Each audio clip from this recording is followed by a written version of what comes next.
पांचवा लड़का था जिसका नाम था पुरु। पुरु ने हामी भरी। तो पुरु की जवानी राजा ययाति ने ली है। ध्यान रखना, राजा ने संकेत क्या किया था कि संपत्ति में भाग नहीं दूंगा, जो मेरी बात नहीं मानेगा उसे संपत्ति में राज में बांट नहीं दूंगा। तो सबसे पहले नंबर पर यदु था, जो यदु मने कर गया था। क्या मैं भीख मांगना मंजूर कर सकता हूं, लेकिन अपने धर्म को नहीं बिगड़ने दूंगा। तुम मेरी जवानी लोगे और संग महतारी का निभाओगे तो वो पाप मुझे लगेगा। ध्यान रखना, वो दिन है कि जितने हैं आज तक बादते कमी की पूर्ति अहीर ना कर पाए। मारे ही मारे डोले दुनिया में जित तो कर पाए तो मेहनत कर लो तो यह लो है। राजा ने बिल्कुल कोई संपत्ति में बांट नहीं दिया। श्रोता बंधु, पुरु महाराज जिन्होंने अपनी जवानी दी, राजा ने अपनी इच्छाओं को पूर्ण किया। फिर बेटा की जवानी दे दी थी। महाराज ययाति बुढ़ापे में आ गए थे, तपस्या के लिए चले गए। पुरु महाराज के वंश में आगे चल करके एक सम्राट हुए थे, उनका नाम था दुष्यंत। इसी पुरु के वंश में दुष्यंत महाराज हुए थे, तो जिन्होंने जो मेनका अप्सरा की लड़की थी जिसका नाम था शकुंतला, शकुंतला से विवाह किया था। विश्वामित्र ऋषि की लड़की थी। ध्यान रखना, विश्वामित्र कौशिक महात्मा थे, कौशिक ऋषि। लेकिन सोबत का असर कैसे आता है, ध्यान इस बात पर गौर करें सभी श्रोता बंधु, कि अगर आप अच्छी सोबत में रहेंगे तो आप अच्छे बनेंगे, और गलत सोबत में आप बैठोगे तो तुम्हें कोई बचा नहीं सकता दुनिया में। कौशिक महात्मा कितने बड़े ऋषि थे। ध्यान रखना बच्चों, गायत्री का जो महामंत्र है, कितने बच्चों को याद है, हाथ उठाओ।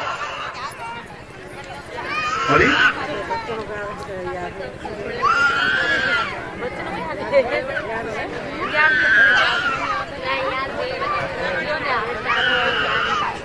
श्रीमान सुनहरी लाल जी और श्रीमान कायम सिंह जी, ये हंसपुर से 100 रुपए का पुरस्कार हमें दिया है। धन्यवाद, परमात्मा सुख समृद्धि बढ़ाता रहे।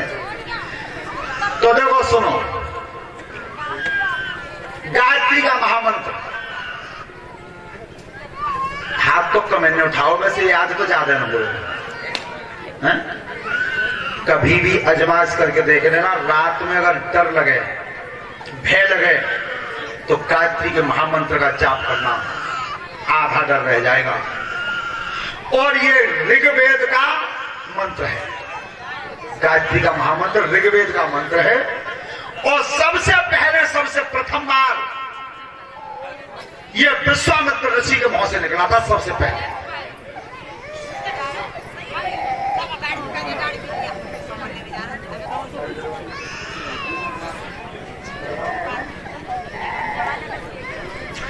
तो ध्यान रखना, विश्वामित्र का नाम विश्वामित्र नहीं था, इनका नाम था कौशिक। लेकिन विश्वामित्र नाम कैसे पड़ा इसे मैं बता रहा हूं। संगत का असर इतना गलत होता है।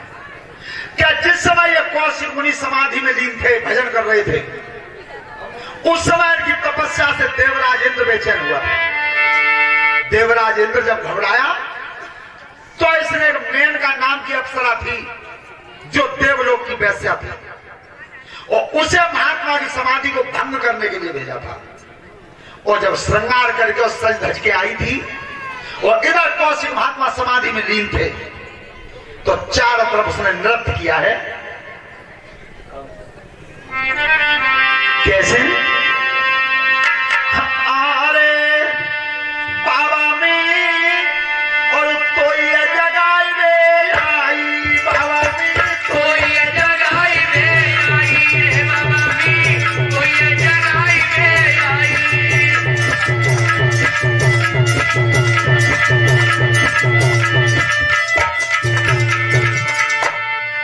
कोई जगाई में आई, कोई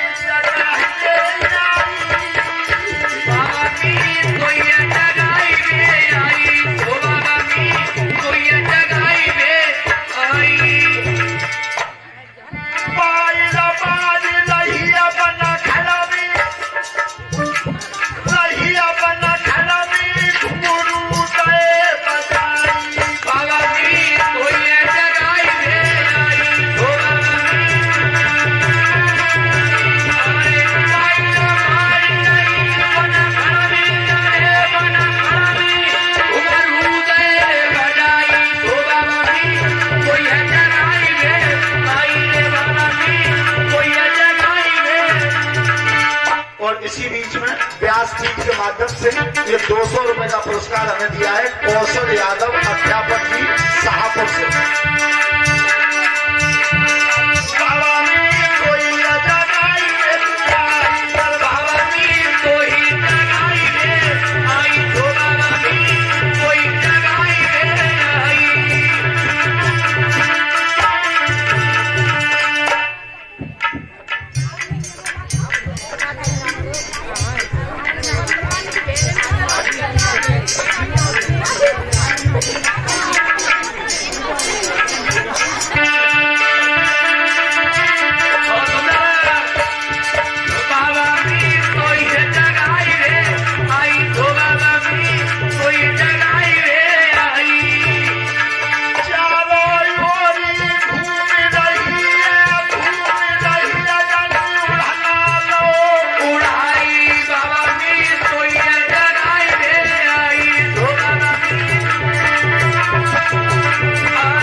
जिस समय कौशिक मुनि की समाधि भंग की है उसमें मेनका नाम की वैश्या थी जो एकदम महात्मा जगे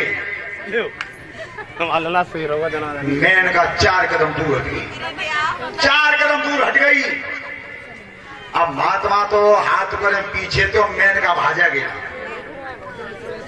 बियाबान जंगल था, कोई नहीं था। तब महात्मा कह रहे हैं मेनका से कि क्यों तो तुमने मेरी समाधि भंग की, समाधि से मुझे जगाया और अब क्यों मुझसे दूर भाग रही हो तुम। तो देखो मेनका ने शर्त क्या रखी है कौशिक महात्मा के साथ, महाराज तुम मुझे अपनाना चाहते हो, तुम मुझे अगर भोगना चाहते हो तो तुम ब्रह्म ऋषि जरूर हो और मैं देवलोक की वैश्या हूं, तब मेरे सामने तुम्हें एक कर्म करना होगा। कि वो कितनी कठिन शर्त लगा रही है और कितने ऊंचे ऋषि थे, आज नेक देर वैश्या की सोबत में आ गए और पागो नतीजा क्या दे रही है।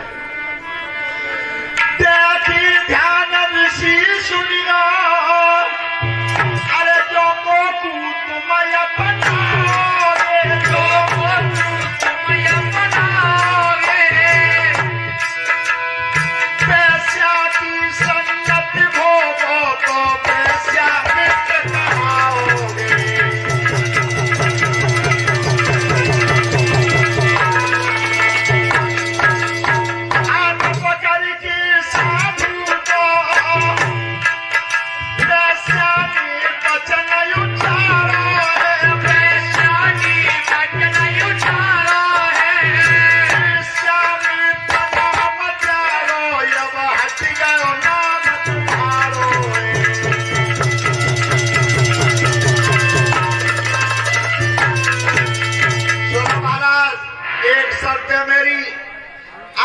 तुम्हारा नाम कौशिक नहीं रहेगा, आज से तुम्हारा नाम वैश्या मित्र होगा।